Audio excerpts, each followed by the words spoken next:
Juan capítulo 15. Vamos rápidamente a abrir Juan capítulo 15.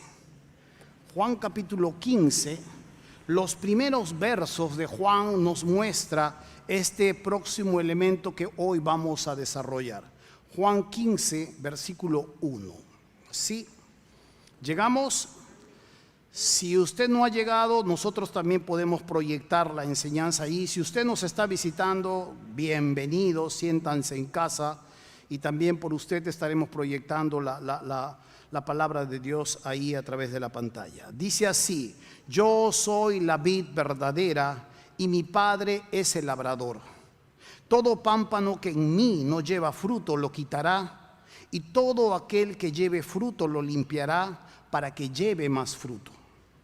Ya vosotros estáis limpios por la palabra que os he hablado.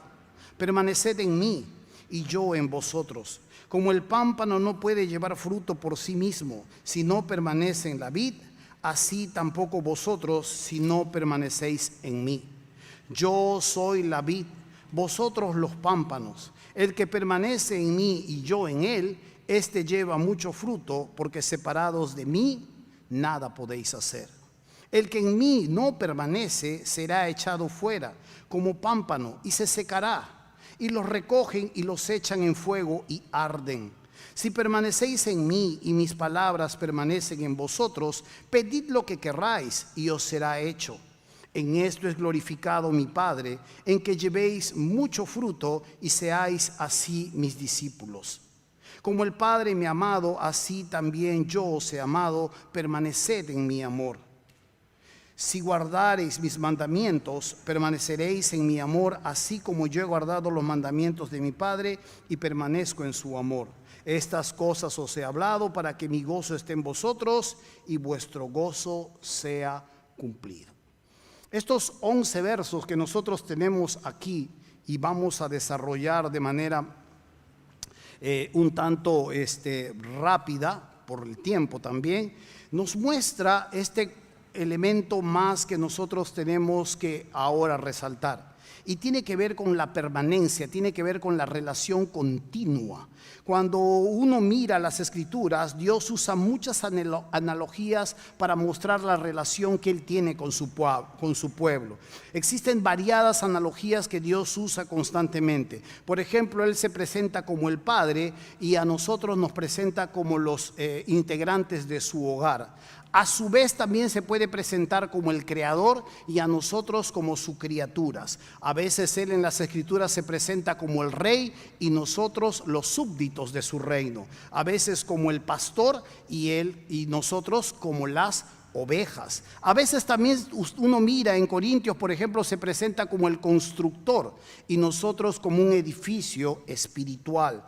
A veces también, y esta es una parte también muy hermosa, importante, se presenta como el amo, como el curión, como el señor, el amo.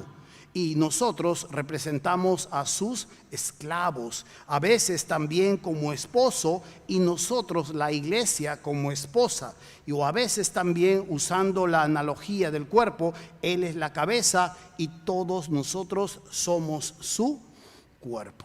Pero hay una palabra que tenemos que rescatar para hablar de este elemento más que vamos a añadir al desarrollo de elementos esenciales, y tiene que ver con la palabra permanecer. Esta palabra permanecer es determinante y quiero que lo entienda claramente, porque no vamos a poder hacerlo muy exhaustivo este texto por cuestión de tiempo mío y por cuestión de tiempo también de lo que nos da la porción que aquí vamos a desarrollar. La palabra permanecer es muy importante que nosotros la resaltemos, porque se nombra 10 veces. Cuando un texto, una porción de las Escrituras, según las reglas de la hermenéutica, se nombra 1 o 2 veces, es algo muy importante. Pero que la nombres 10 veces es sumamente importante. Sumamente importante. Y este es el elemento que aquí se nos muestra a través de las Escrituras, de poder permanecer en Él. Cuando uno mira los versículos del 4 hasta el 7, vas a encontrar la palabra permanece en mí. Permanecéis en mí. Dice el versículo 4, permaneced en mí y yo en vosotros. yo en vosotros. Y así continuamente Jesús va a estar hablando a sus discípulos aquí en el aposento alto. En unos momentos más va a salir hacia el huerto de Getsemaní. Allí va a estar en plena tensión, va a sudar gotas de sangre, sabe que viene la cruz, y esto es uno de los últimos discursos, últimas palabras, donde les revela los elementos que ellos necesitan para poder sobrevivir anímicamente y emocionalmente, y en su fe, en su confianza frente a los acontecimientos que se vienen. No duda que ellos le creen, no duda, han estado con él durante mucho tiempo, lo han visto hacer milagros, le han escuchado, han sido sus ayudantes, han metido la pata, a ellos les ha faltado fe, han sido reprendidos por el maestro. Él no duda de que ellos lo aman, porque han permanecido con él desde el principio. Pero una de las cosas es que sabe Jesús, y esto también se aplica a nosotros, que muchas veces nuestra fe está incompleta, está en pleno crecimiento. Necesita a veces un mayor conocimiento, un mayor acercamiento a la profundidad de su persona para poder complementar todo lo que nosotros creemos con todo lo que nosotros sabemos. Y sabe, hermano mío, esta es una de las cosas que nos muestra claramente esta palabra meno, que es permanecer.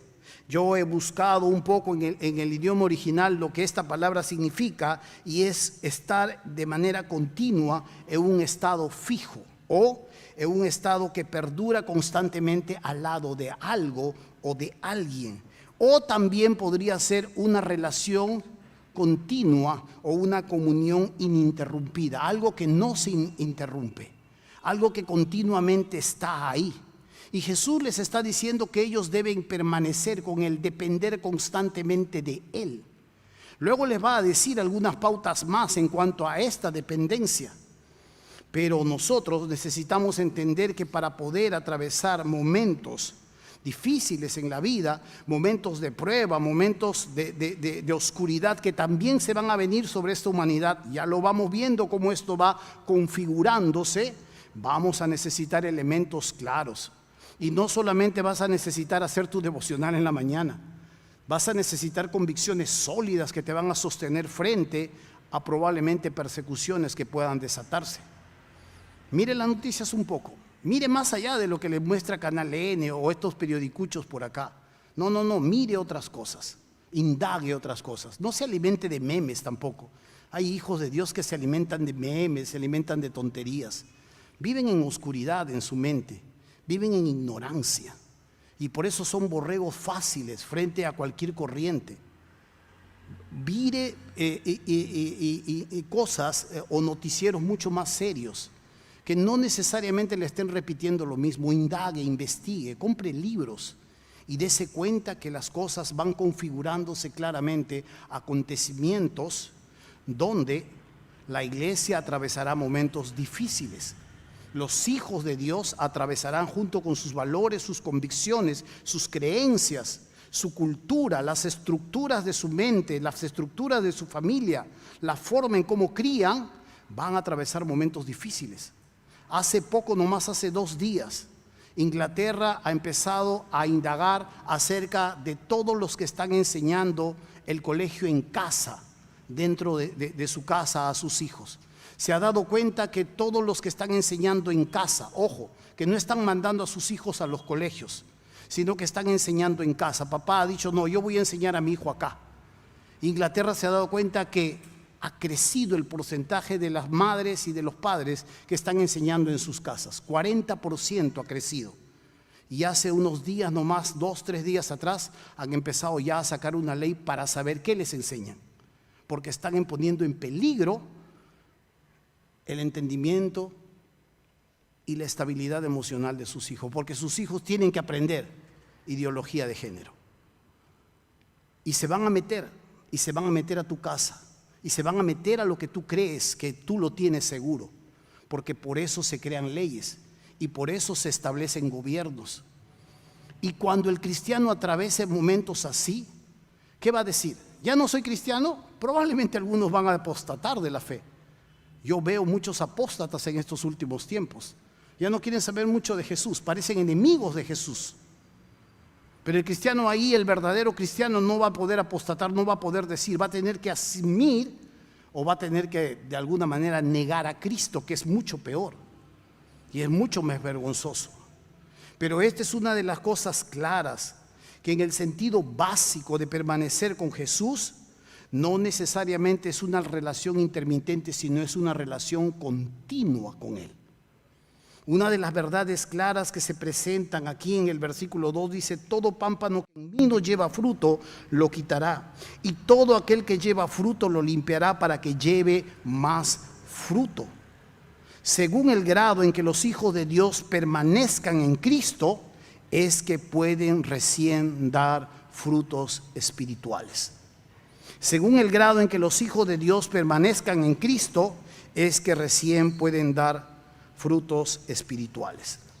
Hermanos míos, en esta porción que nosotros hemos leído, hay una representación muy hermosa de 3 tipos de personas, o al menos es lo que se nos muestra aquí, hasta de 4.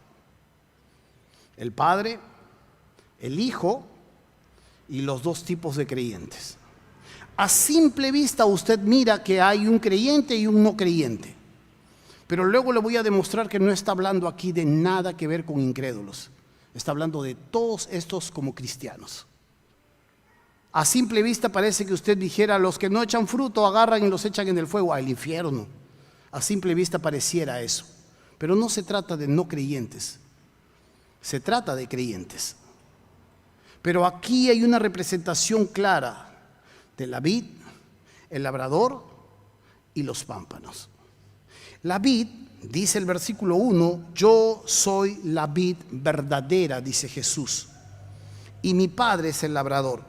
Jesús está mostrándose aquí como la vid verdadera, frente a la nación de Israel, que terminó siendo una vid foránea, salvaje o adulterada. A Israel se le conocía como la vid, como la planta de la uva. A Israel se le conocía aún en sus monedas en los tiempos de los macabeos. Una de las cosas que salían bastante eran las monedas, y en una de los dorsos, en una de las caras, se mostraba el fruto de la vid, y se le denotaba a esto como la identidad de Israel. Israel representa al fruto de la vid, él es la vid. Pero Jesús aquí se presenta como la vid verdadera, frente a una identidad falsa de lo que Israel finalmente representa a ellos.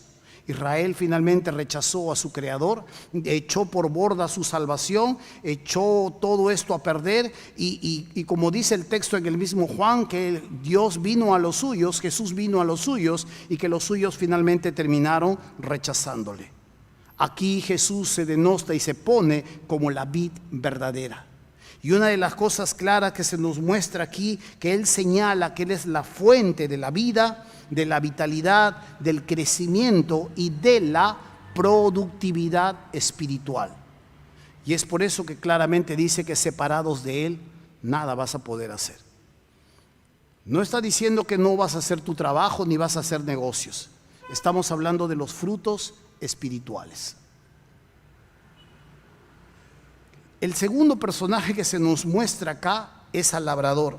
En el mismo versículo 1, en la segunda parte dice: yo soy la vid verdadera y mi Padre es el labrador. Aquí la palabra labrador se refiere a alguien que labra la tierra.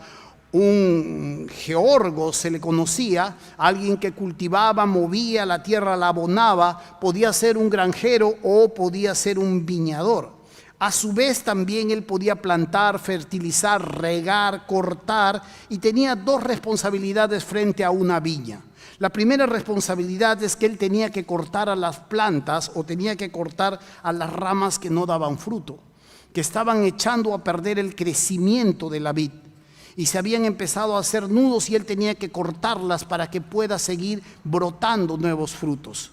Era uno de los papeles del labrador. Y el segundo era que tenía que podar ciertas partes de la planta para que produjesen más frutos. Y esto es lo hermoso aquí, porque Jesús representa a su Padre como el que va a cuidar la planta, como el que la va a abonar, como el que la va a fertilizar, la va a mover y va a hacer los ajustes necesarios y los cortes necesarios, deshiervar y hacer todo lo necesario para que esa planta pueda producir fruto. Pero esa planta no somos nosotros, esa planta es Jesús. Nosotros somos los pámpanos, las pequeñas ramas, los pequeños racimos, esos somos lo que somos nosotros.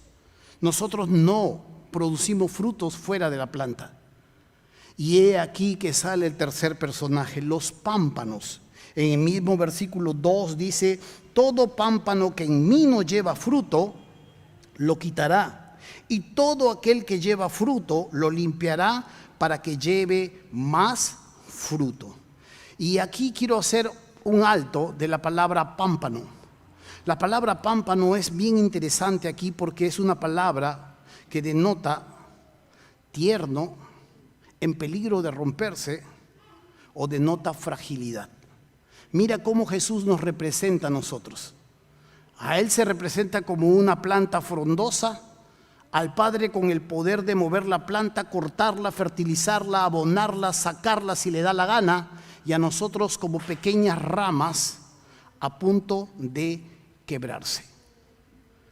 Se nos muestra esta figura acá y se nos muestra la fragilidad de nuestra identidad. No se nos muestra como el labrador para los que queremos producir y hacer y proyectarnos, sino los que dependen de que la planta finalmente produzca la savia, la planta sea abonada, sea fertilizada, sea regada, para que nosotros de esta manera podamos vivir. Y es muy interesante cuando uno mira que uno es la vid, la que nos da vida. Otro es el que representa al viñador, el que nos limpia o nos poda. Y a nosotros como pequeñas ramas frágiles, esperando y dependiendo de que la vid esté bien cuidada para que nosotros podamos echar fruto. ¿Cuánta humildad se necesita? ¿Cuánta confianza se necesita? ¿Y cuán infatigable dependencia se necesita en nuestras vidas para poder verdaderamente disfrutar de la paz abundante que el Señor nos ha prometido? Aquí hay los tres elementos: humildad, confianza y dependencia. Ay de los orgullosos, ay de los autosuficientes, ay de los que creen que la vida cristiana es solamente un ejercicio de venir a la iglesia en un horario y regresar a casa y seguir con su vida. Este contexto nos habla de alguien que es humilde. Este contexto nos habla de alguien que depende. Este contexto nos habla de alguien que confía, pero no en sus fuerzas. Porque en todos estos capítulos Jesús es el centro de toda la enseñanza. Amén. Por eso le digo, ay del orgulloso, ay del autosuficiente, ay del sabiondo que dice, eso yo ya sé. Ay de él, pobre hombre, pobre mujer. Más es lo que causa lástima que lo que verdaderamente necesita. ¿Una felicitación? No creo. Nunca nosotros nos podemos dar el lujo de dejar de prescindir de Dios. Ningún hijo de Dios puede darse el lujo a menos que su corazón tome las riendas, a menos que su carne tome las riendas de sus decisiones y diga, yo puedo ir sin Cristo. Yo puedo establecer mi ministerio sin Cristo. Yo puedo guiar a mi familia sin Cristo. Yo puedo llevar mi vida sin Cristo. Yo creo que no. Ninguno de nosotros puede darse el lujo de decir esas palabras porque esto es un anuncio urgente de este elemento que Jesús nos muestra. Hay tres marcas distintivas bien claras en cuanto a una rama, a un pámpano que verdaderamente es bueno. Versículo 2 en adelante dice, todo pámpano que en mí no lleva fruto lo quitará, y todo aquel que lleva fruto lo limpiará para que lleve más fruto. Ya vosotros estáis limpios por la palabra que os he hablado. Permaneced en mí y yo en vosotros. Como el pámpano no puede llevar fruto por sí mismo si no permanece en la vid, así tampoco vosotros si no permanecéis en mí. Yo soy la vid, vosotros los pámpanos. El que permanece en mí y yo en él, éste lleva mucho fruto, porque separados de mí nada podéis hacer. Pero aquí hay una aclaración. No existe el cristiano infructuoso. ¿Qué es eso, pastor? No existe tal cosa como un cristiano infructuoso. Si uno es cristiano, tiene que dar fruto. Cuando los fariseos se acercaban a Juan el Bautizante, que estaba bautizando ahí en el río Jordán, una de las cosas que venían a él y Juan el Bautista le dice: hacéis frutos dignos de arrepentimiento. Y no penséis decir dentro de vosotros: a Abraham tenemos por padre. No vayan a confiar. Traduciendo esta palabra de Juan el Bautista, le dice: dejen de estar confiando que tienen la religión correcta. A Abraham tenemos por padre. No vayan a pensar que el judaísmo les está dando una seguridad. Si no pueden verse frutos, por más que tengas tu carné de bautista de 30 años, simple y llanamente no le perteneces. No existe un cristiano que no dé frutos. No existe tal cosa. El cristiano da fruto. Y esto es lo que Juan le decía a los discípulos, o esto es lo que Juan le decía.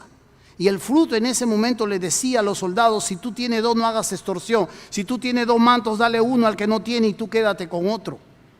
Y a los fariseos les hablaba de los frutos dignos de arrepentimiento, muestras claras de que te has arrepentido. ¿De qué fruto hablamos?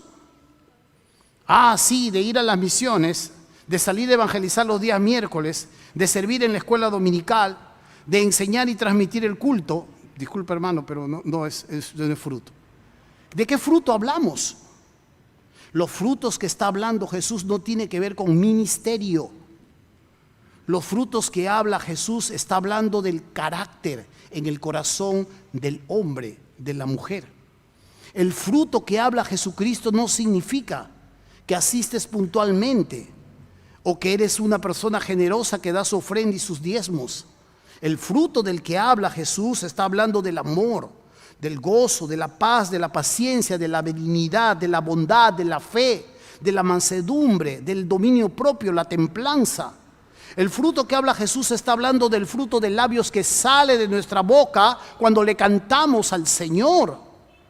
Cuando le alabamos, le cantamos, le reconocemos su señorío, le digo, le doy frutos de mis labios, le entrego al Señor y le canto lo que Él es, lo que significa para mí. Esto es fruto. El fruto que estamos hablando es la ofrenda sacrificial cuando suplo la necesidad de una persona que se encuentra en necesidad, o es un comportamiento santo que muestra que mi vida ha sufrido un arrepentimiento. Esto no tiene mucho que ver con la decisión que tomé, y esto no tiene que ver con el carnet, y esto no tiene que ver con la membresía que yo tengo. El fruto se nota a través de nuestra vida.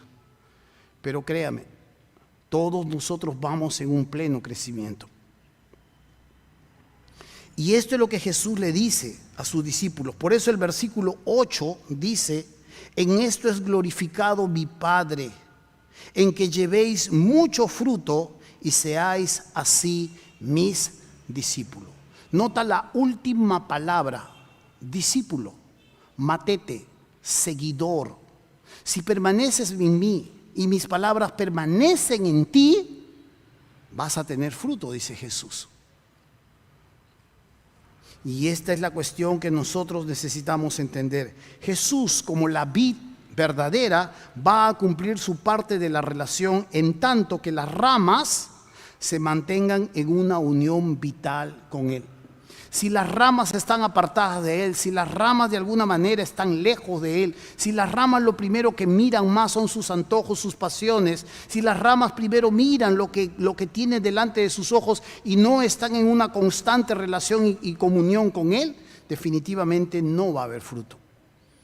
Porque las pámpanos, las ramas del Señor echan fruto. Pero algo más sucede con ellos. Permanecen en el amor que Cristo les tiene. Ojo esto. Ojo esto. Versículo 9 dice así: como el Padre me ha amado, así también yo os he amado, permaneced en mi amor. Lo que Jesús les dice a estos discípulos, a nosotros, a estas ramas, es que permanezcamos de manera constante en el amor que Él ya nos tiene. Esto lo vimos la primera semana. Esto ya lo vimos la primera semana. Y a pesar de que podamos de alguna u otra forma atravesar situaciones distintas, permanezcamos en este amor del Señor. Y la otra característica es que coopera constantemente con la fuente de su vida. Por eso en el versículo 10 dice: si guardareis mis mandamientos, permaneceréis en mi amor, así como yo he guardado los mandamientos de mi Padre y permanezco en su amor. Por eso es que cuando nosotros vemos a la planta de la uva, a Cristo Jesús y a las ramas que salen de Él, tenemos que entender la fragilidad de nuestras vidas, pero a su vez también la necesidad de nuestra dependencia continua de esta rama. De lo contrario, nos secamos. De lo contrario, nos echamos a perder. O de lo contrario, no estaremos esperando los frutos necesarios. Por eso es que al Padre se le presenta de otra manera. El versículo 1 presenta a Jesús como la vid, y la segunda parte del versículo 1 presenta al Padre como el viñador. Dice: y mi Padre es el labrador o el viñador. Y se nos muestra la función del Padre en el versículo 2.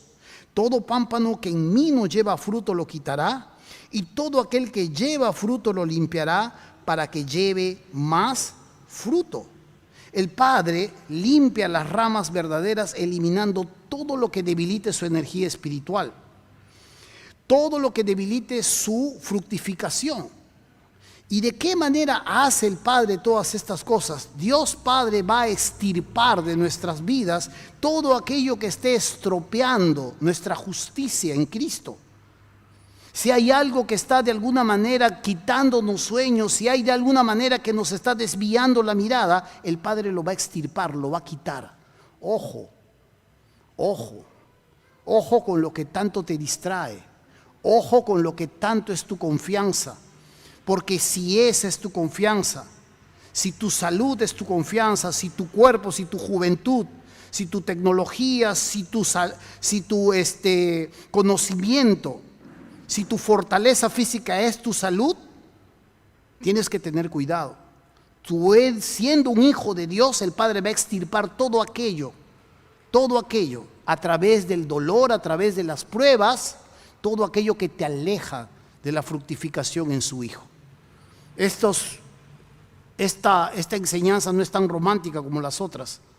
Esta es más dura y es más cruda, porque se nos presenta no al Padre solo amando y enviando a su Hijo, sino celoso de que su Hijo no pierda el paso, celoso de que su hija no se estanque, celoso de que su hijo no empiece a secarse, celoso de que su hijo produzca los frutos necesarios para la gloria de su nombre, porque en esto es glorificado mi Padre, dicen que ustedes lleven mucho fruto. Y es aquí que el Padre va a usar el dolor para luego beneficiarnos. Así que, hermanos míos, cuando uno mira la palabra de Dios en Hebreos capítulo 12, dice, versículo 7 en adelante, dice: si soportáis la disciplina, dice, Dios os trata como a hijos. Porque ¿qué hijo es aquel a quien el Padre no disciplina? Pero si se os deja sin disciplina, de la cual todos han sido participantes, entonces sois bastardos, dice, y no hijos. Por otra parte, dice el texto, tuvimos a nuestros padres terrenales que nos disciplinaban y los venerábamos. ¿Por qué no obedeceremos mucho mejor al Padre de los espíritus y viviremos?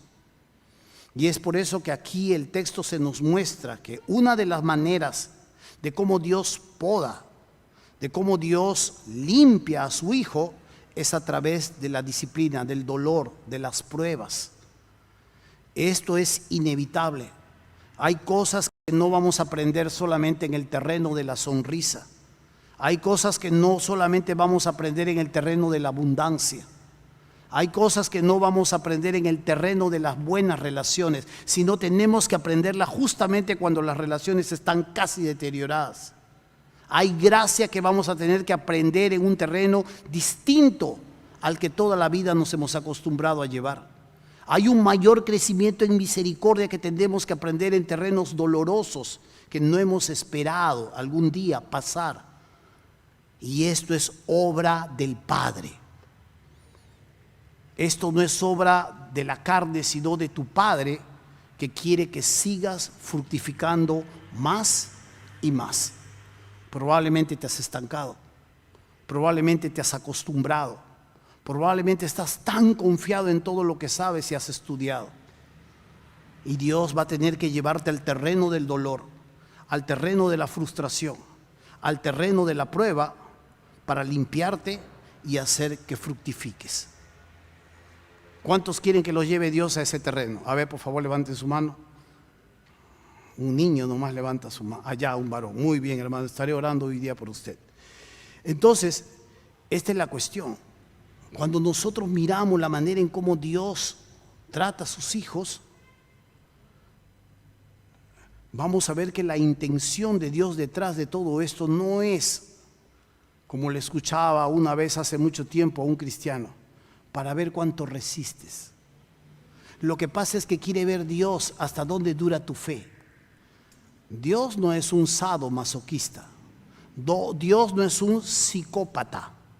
Dios no es un sociópata que te tortura para ver hasta cuánto aguantas. Dios no hace eso. Esa es la mente de una persona degenerada. Dios te lleva a un terreno de prueba. Dios te lleva a un terreno de limitación para purificarte, para limpiarte, para sacarte como oro. Y aquí en esta analogía de la vid, el Padre representa justamente al labrador. Por eso es que cuando uno mira aquí el texto, dice Jesús también a su vez, si permaneced, versículo 7, si permanecéis en mí y mis palabras permanecen en vosotros, pedidlo todo lo que querréis y os será hecho. Como el Padre me ha amado, versículo 9, así también yo os he amado, permaneced en mi amor. Si guardareis mis mandamientos, permaneceréis en mi amor, así como yo he guardado los mandamientos de mi Padre y permanezco en su amor. Hermanos míos, cuando uno mira la manera en cómo Dios depura a su pueblo, Dios depura a sus ramas, Dios depura a su pueblo, una de las cosas claras que vas a darte cuenta es el dolor, las pruebas, la frustración. Hay otra más fácil, versículo 3. Dice el versículo 3, ya vosotros estáis limpios por la palabra que os he hablado. Esta es la manera mucho más fácil. Pero a veces el corazón no es humilde. A veces el corazón no depende de su Señor. A veces el corazón no tiene confianza en su Dios, es incrédulo. A veces el corazón es orgulloso, autosuficiente, y Dios tiene que llevarlo a un terreno difícil. Porque el versículo 3 nos habla que Dios nos limpia a través de su palabra. Pero es el corazón que interactúa con Dios cuando le habla. O puede obedecer o puede endurecerse. Y Él le dice, yo ya los he limpiado, ya ustedes están limpios por la palabra que les he hablado. Y esta es la realidad de lo que nosotros entendemos como este cuarto o tercer elemento, el elemento de la dependencia. Necesitamos constantemente depender de Él. Necesitamos depender de Él para que constantemente nuestras vidas encuentren fruto, le produzcan honra y gloria a Dios. Y sabe, hay también malas ramas. Y estas malas ramas definitivamente, tarde o temprano, se llegan a encontrar con el labrador. Versículo 6 nos habla de estas ramas. Dice, el que en mí no permanece, será echado fuera. Ahora mira el proceso. Quiero que mires conmigo el proceso. El que en mí no permanece, dice, será echado fuera como pámpano y empieza. Se secará y los recogen y los echan en el fuego y arden. Se puede dar cuenta el proceso de una planta, de un pámpano, de una rama que rehúsa depender de su Señor, que rehúsa ser fructífero. Si usted mira el versículo 6, dice, 1, será echado fuera. 2, ¿qué va a pasarle? Mire su texto. ¿Qué es lo que le va a pasar? Se secará, dice. 3, los van a recoger. 4, los van a echar en el fuego. Y 5, ¿qué dice? Arden. Este es un proceso también. La Biblia está llena de procesos. Y cuando tú miras a la mala planta, a la mala rama, a la que se niega a dar los frutos necesarios, Dios va a tomar esta planta. Y lo que va a hacer es lo que estamos viendo en este momento. Esta planta, esta rama, quiero aclarar aquí para ir terminando ya la enseñanza, no es un no creyente, es un creyente. Ojo. Pero como Jesús, que se pierde la salvación, te echan en el fuego, no está hablando del infierno.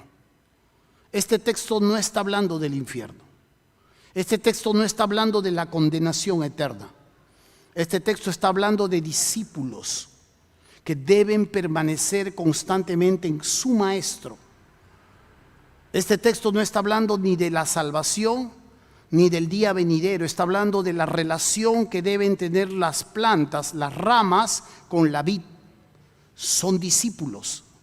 Y el discípulo que puede entender la dependencia continua con su maestro va a empezar a echar frutos. Y el discípulo que toma a su maestro como un papanatas o como cualquier otra cosa, se va a negar a echar frutos. Y no se habla de un incrédulo, se habla de un creyente. De una persona que en algún momento sí dio frutos, que en algún momento sí le sirvió a su Dios, que en algún momento sí fue celoso de su Señor, pero se enfrió. Algo le pasó.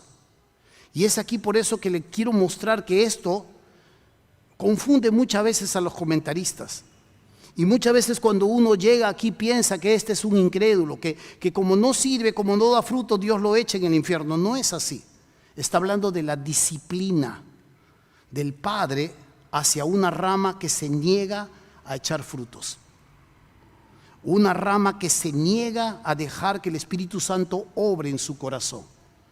Es una rama que se niega constantemente y endurece su corazón por sus preferencias. Deja a un lado a Dios y busca sus preferencias. ¿Cuándo lo podemos ver? Si usted mira, Marcos les va a proyectar un versículo ahí en 1 Corintios capítulo 3, versículo del 1 al 3. Podemos entender un poco lo que sucedió por eso en esta iglesia. 1 Corintios 3, versículo del 1 al 3, dice así. De manera que yo, hermanos, nota aquí, Pablo aquí le está hablando a hermanos, iglesia. De manera que yo, hermanos, no pude hablaros como espirituales, sino como a ¿quién? Como a carnales, dice, como a niños en Cristo. Os di a beber leche y no vianda, porque aún no erais capaces, ni sois capaces todavía. Les dice, en ese tiempo ustedes no podían y aún todavía no pueden tener esa capacidad. Y les da la razón, porque aún sois carnales, pues habiendo entre vosotros celos, contiendas y disensiones, ¿no sois carnales y andáis como hombres? Esta es una de las razones claras de por qué una rama no puede echar fruto. Porque vive en la pasión de su carne. Porque vive en lo que más le apetece. Porque se niega a perdonar y a satisfacer su carne. Porque se niega a extender un manto de misericordia y a satisfacer sus carnes. porque se niega a servir a su Dios, porque se niega a orar, porque prefiere dormir hasta más tarde. Vive en su carne, satisface su carne, sus apetitos, su placer es primero, y esto lo lleva a pleitos, esto lo lleva a disensiones, esto lo lleva a envidias, a celos, porque ha decidido negarle al Señor la casa, su templo, donde Él debe reinar. Y este cristiano no es capaz de echar frutos. Y eso es lo que le pasa. Por eso es que cuando vemos la rama que no echa fruto, Jesús dice aquí, se secan porque está separado. Porque está separado, porque está apartado. Tiene forma de cristiano. Habla como cristiano. Canta como cristiano, pero está lejos de Cristo. Se niega, empieza a secarse y poco a poco se petrifica. Ya no sirve sino solamente para calentar una fogata o cocinar una leña o cocinar algún plato. Esta es la imagen que Jesús está diciendo. Y ese momento cuando llega, Jesús lo toma, o el Padre lo toma, no Jesús, el Padre lo toma, y el Padre finalmente va a tener que hacer algo con él. Lea la carta a los Corintios, si usted va a ver las diferentes disciplinas que hubieron en esta iglesia, porque estaban envanecidos. Su carne gobernaba sus vidas. Tomaban la cena del Señor como les daba la gana, se emborrachaban y hacían lo que les daba la gana. Muchos empezaron a morir, muchos empezaron a enfermarse, y algunos de ellos fueron entregados a Satanás. Este no es el papel de cada uno de nosotros, ni deseo eso para ustedes. Basta ya con el coronavirus. Pero necesitamos entender esto, que si el cristiano no entiende la dependencia, el elemento esencial para desarrollar su vida, se va a perder, se va a secar, se va a hacer infructuoso su desarrollo. Y lo que va a acarrear como consecuencia no es solo su propio mal, sino todo lo que a él le compete, todo lo que a él le rodea. Así que, hermanos míos, terminamos esta enseñanza. El elemento esencial que el Señor quería comunicar en esta porción es la urgencia de permanecer constantemente a Él. Es una urgencia, no es una opción. No es una opción. A su vez también se necesita de humildad, se necesita de confianza y esta infatigable dependencia para ver realmente y disfrutar la paz que Dios nos ha prometido en Cristo. Mi paz os dejo, mi paz os doy. Yo no la doy, dice, como el mundo la da. La paz que Cristo nos da es perdurable, pero se necesita un corazón adecuado para disfrutar de esa paz. Amén. Amén, hermanos. Amén. Vamos a orar. Oremos un momento.